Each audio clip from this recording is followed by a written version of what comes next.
नमस्कार दोस्तों, इस वीडियो में जिस स्टॉक के बारे में हम बात करने वाले हैं उसका नाम है हिंदुस्तान कंस्ट्रक्शन कंपनी लिमिटेड, जिसको हम HCC के नाम से जानते हैं। ये स्टॉक 55.10 के प्राइस पे ट्रेड कर रहा है सॉरी 55.10 के प्राइस पे ट्रेड कर रहा है एंड मार्केट में आज इसने 0.42% का डाउन मूव दिया था। मार्केट कैप है इसकी 9,264 करोड़ की। प्रमोटर होल्डिंग 18.60% है। बुक वैल्यू इसकी नेगेटिव है, -1 है। होपफुली जल्दी ही with the pass of time and growth ये ठीक कर लेगा उसको। डिविडेंड ये स्टॉक देता नहीं, फेस वैल्यू 1 है। फंडामेंटल वीडियो मैं ऑलरेडी बना चुकी हूँ, प्लेलिस्ट में ऐड कर दूँगी, आप देख सकते हैं। सेक्टर वैसे इसका काफ़ी अच्छा है एंड ये स्टॉक अभी 50 एंड 200 दोनों डे में से ऊपर ट्रेड कर रहा है, जो कि एक अच्छी बात है। पी रेशियो यहाँ पे मेंशन नहीं है, 5 ईयर्स के टाइम स्पेन पे, 1 मंथ पे भी मेंशन नहीं है। किसी को जाननी होगी तो मैं कैलकुलेट करके ज़रूर बता दूंगी, आप कमेंट सेक्शन में बोल सकते हैं मुझे। सेल्स एंड मार्जिन की बात करें तो ग्रॉस प्रॉफिट मार्जिन यहाँ पे 84.47% पे है। थोड़ा सा डाइव डाउन किया था बट होपफुली इंक्रीज कर जाएगा।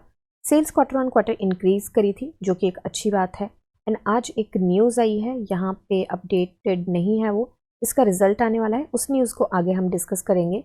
अभी शेयर होल्डिंग पैटर्न पे एक बार नज़र मार लेते हैं। एंड जून में प्रमोटर्स का इंटैक्ट रहा है। FIIs ने होल्डिंग बढ़ाई है, DIIs ने होल्डिंग कम करी है। एंड पहले पब्लिक के पास 64.02% था, अभी पब्लिक के पास 65.23% है। तो पब्लिक ने काफ़ी अकोमोडेट किया है एंड लाइक 1.38 के आसपास जो यहाँ पे नंबर ऑफ शेयर होल्डर्स हैं वो बड़े हैं, मतलब 1,38,000 के आसपास नंबर ऑफ शेयर होल्डर्स यहाँ पे बड़े हैं। तो अभी के लिए आगे हम इसके चार्ट पे देखिए, हमने पहले भी बात करी थी कि RSI का उस लेवल पे आ रही है जहाँ से ये रिवर्सल लेती है छोटा सा। एंड RSI हो सकता है कि 60 को, यहाँ पे 60 से एक बार एकदम से ऊपर चली गई थी ना, हो सकता है कि 60 को एक बार टेस्ट करके जाए। अब ये वाली जो रेजिस्टेंस है इसकी काफ़ी स्ट्रॉन्ग रेजिस्टेंस है।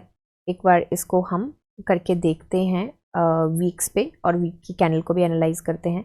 तो पहले वीक की कैंडल को हम एनालाइज करते हैं। तो वीकली कैंडल देखिए, वैसे तो हुए तो यहाँ पे एक ही दिन है तो अभी तो कुछ खास दिखाएगा नहीं, बट ये जस्ट सेकेंड इसको उठा देते हैं तो इन्वर्टेड हैमर बनाता हुआ दिखाई दिया है छोटू सा। एंड कुछ इतना खास कैंडल अभी, क्योंकि वीकली कैंडल का मज़ा तभी आता है जब वीक कंप्लीट हो जाए या 3-4 दिन हो जाए, तो तभी मज़ा आता है। अभी बलिंजर बैंड को देखें तो ये 20 डे सिंपल मूविंग एवरेज से ऊपर ही करा है। 20 वीक होगा यहाँ पे, सिंपल मूविंग एवरेज से ऊपर ही करा है, क्योंकि कैंडल 20s काउंट करेगा ये। तो अभी के लिए स्टॉक जो है वो बायर्स के हाथ में तो ज़रूर लग रहा है। एंड अभी कुछ कह नहीं सकते वीकली कैंडल का तो, बट हमने वीकली कैंडल पे बेसिकली ये चीज़ देखनी थी। तो ये चीज़ देखने के लिए सबसे पहले तो हम देखेंगे स्टॉक इस टाइम यहाँ पे ट्रेड कर रहा है, इस पॉइंट पे। तो स्टॉक यहाँ पे ट्रेड कर रहा है, तो ये रेजिस्टेंस से पहले भी स्टॉक नीचे आया है। एंड इस रेजिस्टेंस को थोड़ा सा ध्यान से हम देखते हैं कि कितना क्या करेगा और कितना टाइम लिया था इसने पहले भी। तो यहाँ पे ओके, तो यहाँ पे स्टॉक कहीं ट्रेड कर रहा है, यस यहाँ पे है। एंड ये रेजिस्टेंस इस एरिया में तो काफ़ी स्ट्रांग रही है। यहाँ पे इसने सपोर्ट बनाया है, ठीक है, यहाँ पे इसने सपोर्ट बनाया है एंड रेजिस्टेंस भी रही है। पहले रेजिस्टेंस रही थी काफ़ी स्ट्रांग, फिर इसने सपोर्ट बनाया था। यहाँ पे सपोर्ट एंड रेजिस्टेंस दोनों रही है। तो यहाँ पे ये जो एरिया है ये काफ़ी स्ट्रांग है। तो यहाँ से इसको रेजिस्टेंस से निकलने के लिए मुझे लगता है बहुत सारे वॉल्यूम की ज़रूरत रहेगी एंड कुछ गुड न्यूज़ की भी ज़रूरत रहेगी। तो गुड न्यूज़ का तो पता नहीं, बट यस न्यूज़ कुछ है, उसको हम डिस्कस करेंगे। अभी वीकली RSI चेक कर लेते हैं एक बार। तो वीकली RSI जो है हमारी यहाँ पे सेटल हो चुकी है एंड यहाँ पे आपको पता ही है कि देख सकते हैं हम, बिल्कुल प्रोमिनेंट है।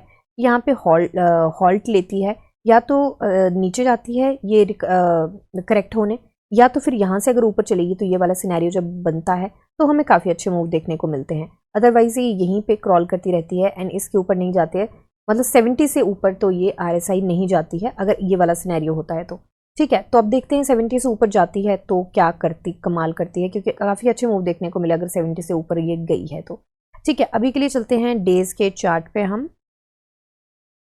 तो डेज के चार्ट पे देखिए, सबसे पहले तो चार्ट ये जो है स्टॉक जो है चैनल के अंदर ट्रेड कर रहा है। रेजिस्टेंस का मैंने आपको बोल दिया, काफ़ी ज़्यादा स्ट्रॉन्ग रेजिस्टेंस है, ये वाली भी है, बहुत ज़्यादा स्ट्रॉन्ग रेजिस्टेंस है जहाँ पे ये स्टॉक ट्रेड कर रहा है। तो अभी के लिए ये वाली जो ये रेजिस्टेंस है इसकी बात करें हम 55.68 की, मतलब 56 की लगा के चल लेते हैं। तो 56 की राउंड फिगर में लगा के चल लेते हैं। ये रेजिस्टेंस काफ़ी स्ट्रॉन्ग, आज इसने ब्रेक करने की कोशिश भी करी, सस्टेन नहीं कर पाया। वैसे 3 दिन से ब्रेक करने की कोशिश करा है, सस्टेन नहीं कर पा रहे, तो 4 कैंडल्स हो चुके हैं हमारी जो ये ब्रेक नहीं कर पा रहा है। अब वॉल्यूम की बात करें तो वॉल्यूम भी काफ़ी ज़्यादा डाउन हो चुका है एंड रेड कैंडल पे वॉल्यूम डाउन हुआ है, तो इसका मतलब ये भी है कि थोड़ा सा इंटरेस्टेड नहीं है सेलर्स बेचने के लिए, कुछ ज़्यादा कुछ मूव नहीं आया। ये बुलिश कैंडल थी, फिर हमें इन्वर्टेड हैमर मिला, बट ये शूटिंग स्टार तो ऑफ कोर्स नहीं हो सकता था, इतना कुछ हमें मूव नहीं मिला था। हमें मूव मिला था काफ़ी अच्छा मूव मिला था वैसे तो 15.35% का मिला था, बट कैंडल एक ही थी तो मुझे लगता है कि उतनी ज़्यादा, और इसने सपोर्ट भी बना लिया यहाँ पे, यहाँ से रिवर्सल भी मिला है। आज इसने ऊपर से ही रिवर्सल दिया है, और रिवर्सल इसने कहाँ से दिया है, इसका जो हाई था इसकी जो क्लोजिंग थी कैंडल की, जो ये 24 जुलाई की कैंडल है, इसकी कैंडल की क्लोजिंग से इसने रिवर्सल लिया है एंड होपफुली अब इसको सपोर्ट बना के चलेगी। अगर इस सपोर्ट को ही ब्रीच करती है, इसको येलो कर लेते हैं क्योंकि बड़ा ज़्यादा स्ट्रांग नहीं है, इसको ब्रीच करता है तो हो सकता है कि स्टॉक इसके आसपास भी ट्रेड करता हुआ दिखे, तो वॉल्यूम की काफ़ी ज़रूरत है।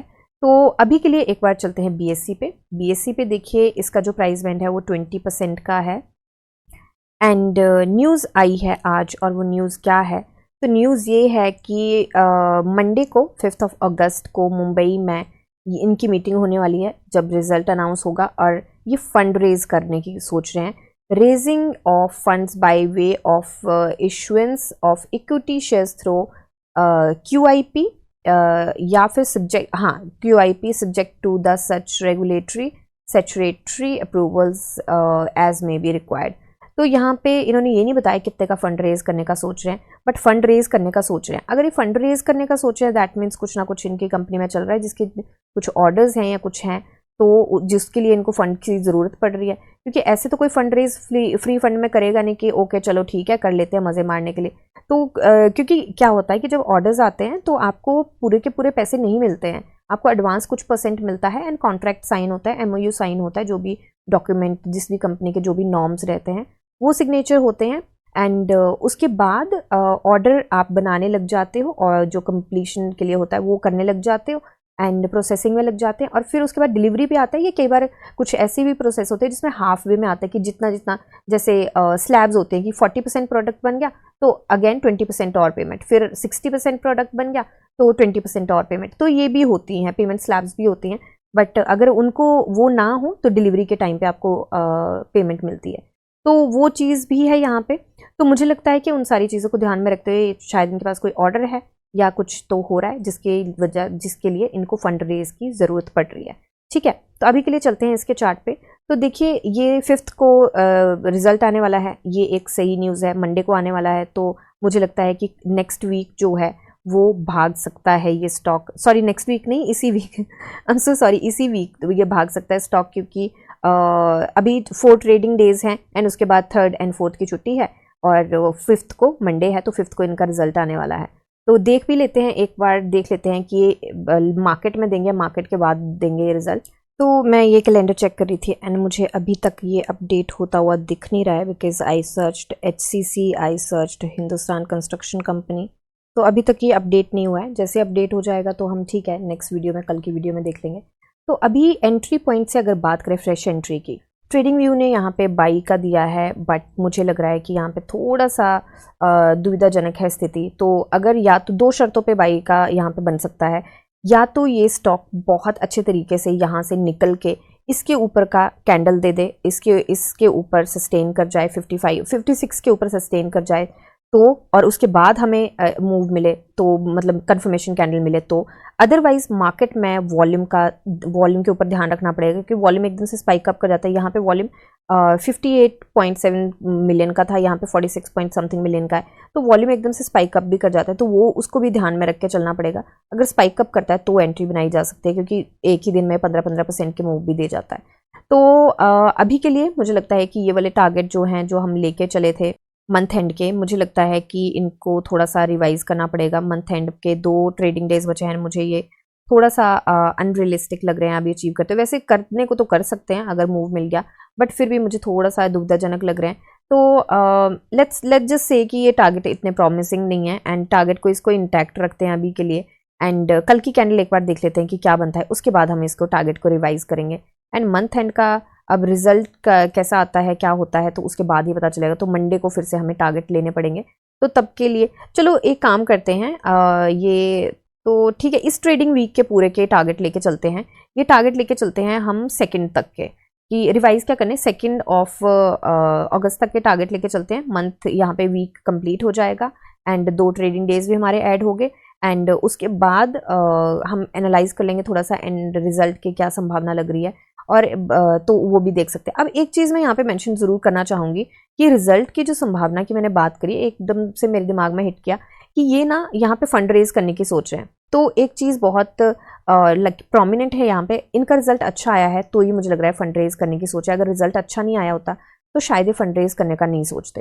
तो ये भी चीज़ है थोड़ी सी, तो ज़रूरी नहीं है ऐसा है, बट एक एनालिसिस है, क्योंकि यूजली ऐसा होता है, ऐसा ही करते हैं स्टॉक्स, कंपनीज ऐसा ही करती हैं। तो वो भी एक चीज़ को ध्यान में रख के चलेंगे। तो थोड़ा सा कल की कैंडल देख लेते हैं क्या करती है, उसके बाद देखते हैं कि क्या हो सकता है, क्योंकि रिजल्ट की डेट भी आ चुकी है। तो रिजल्ट से पहले भी यूजली स्टॉक भागते हैं, तो क्या पता वो वाला सिनेरियो यहाँ पे बन जाए और स्टॉक यहाँ से भाग जाए। तो वो भी देखने को हमें देख के हम एक बार चलेंगे, ठीक है। तो अभी के लिए मेरी यही एनालिसिस है एंड कोई बाई सेल होल्ड की बिल्कुल भी रिकमेंडेशन नहीं है, सिर्फ और सिर्फ ये प्योर एजुकेशनल पर्पसेस के लिए है। एंड रेस्ट आप अपनी एनालिसिस कीजिए, जानिए समझिए, पढ़िए और फिर इन्वेस्ट करिए। मिलते हैं नेक्स्ट वीडियो में, तब तक के लिए शुक्रिया एंड हैप्पी इन्वेस्टिंग।